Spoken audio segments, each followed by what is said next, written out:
Tomorrow, a high of 63, and Sunday, a high of 70.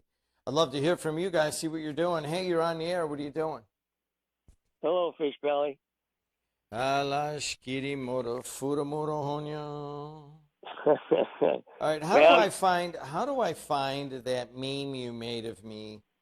Um, that is, I don't know, something about being held hostage or a cat or something. How do I find this? you got to go to photos. Best to go to inside. I drop them on your inbox. On my inbox in my Facebook? Yes, it's about you, your station going out, but that isn't why I called. All right, go ahead. I'm going to put it up as you're talking. Go ahead. Now, you tell me as a good Catholic boy that you honestly didn't listen to the part where Mad Mac and MX talk. I Tell had to go me, do my homework, man. I didn't know you guys were going to talk. Sorry about that. well, that was the best part. That's where Andy Quinnell scolded Mad Mac. Way more than you ever did, Jed. What did But, he do? well, you listen to it, and then you could come back Monday. He really ripped into. I couldn't believe. I thought they were friends, but Andy Quinnell really ripped into Mad Mac over a convention center. I think that, I've made fun of Cornell and Brent Brazier and Matt Maloney in the past, but I think they really kind of stood up yesterday and said what they felt and what they should do, and they got voted down. I was surprised at that. Well, here's what I had to say, and then you can listen to what Mad Mac had to say. First of all, I asked. It's ironic that McDermott, when Kalinsky said he wants an outside firm to come in to look at the financial debt crisis, McDermott said no, but McDermott wants to come into a board that runs smooth, which is the Speros board and the convention board that runs smooth and is not into debt. You see what I'm getting at? So I had asked Lauren Cross that it's funny that you're here about Speros when you wrote nothing about the Hammond financial debt crisis for the last 3 months. Here's what I do know, Jed. This is like you call clash of the titans. And McDermott is using probably $1 million of taxpayer money to go after Speros. Now, McDermott has went after Stahura, that was $1.2 million, and he sued Munster and Highland. So now this is the fourth person he's suing, and we're up to about $4 million in legal fees. I'm going to go get a FOIA request here pretty soon, and I want to know which lawyers is he paying this money to do all these lawsuits. That might be the reason. Maybe these lawyers didn't vote for McDermott to go to Congress because they want to make this money. But as a taxpayer, Jed,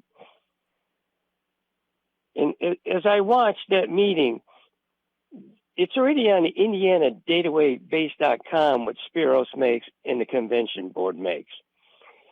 So the other thing is that during the covenants of this board, they don't have to present the other thing that Dapperton was looking for. But as I looked at both boards, you call the one mealy mouth, and I've been calling the McDermott Hammond console, rubber stamp console. That's their nickname. As I looked at the convention board, their eyes are bright and bushy-tailed, and they've got the answers if you went, as you noticed in that meeting. But if you go to the Hammond console, they're all squinted and rolling around.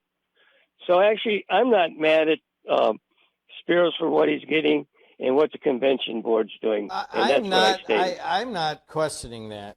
Honestly, I mean, that's for other people to determine. I think that some of the guys that are standing up and saying, well, let's just take a look at it to be transparent for the public because we steward $4 million. Like Andy Quinnell, I think he's doing a good job with a tough situation. I agree with you.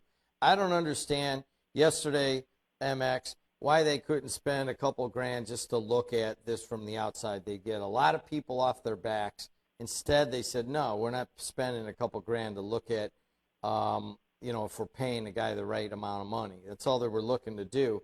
Not going to happen. I'm disappointed.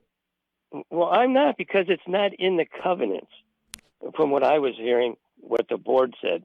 But, transparency, like Dapperton says, where it's at. I would be more concerned. Okay, Speros makes $369,000, and McDermott just conceded at the Hammond Council that we're in $224 million in debt. But on Facebook, it's $200 million in debt, McDermott says.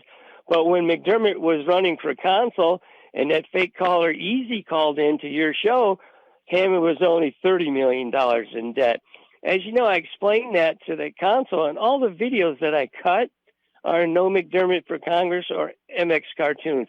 I have to ask you something, Jed. Where can I find this video where of the board meeting last night? I don't know. I'm trying to find it. I'm going to play some of it because it was good. I thought that it was excellent. I mean, we don't typically, these meetings don't have much drama, but it was pretty well done. Andy Quinnell did a good job of it. Matt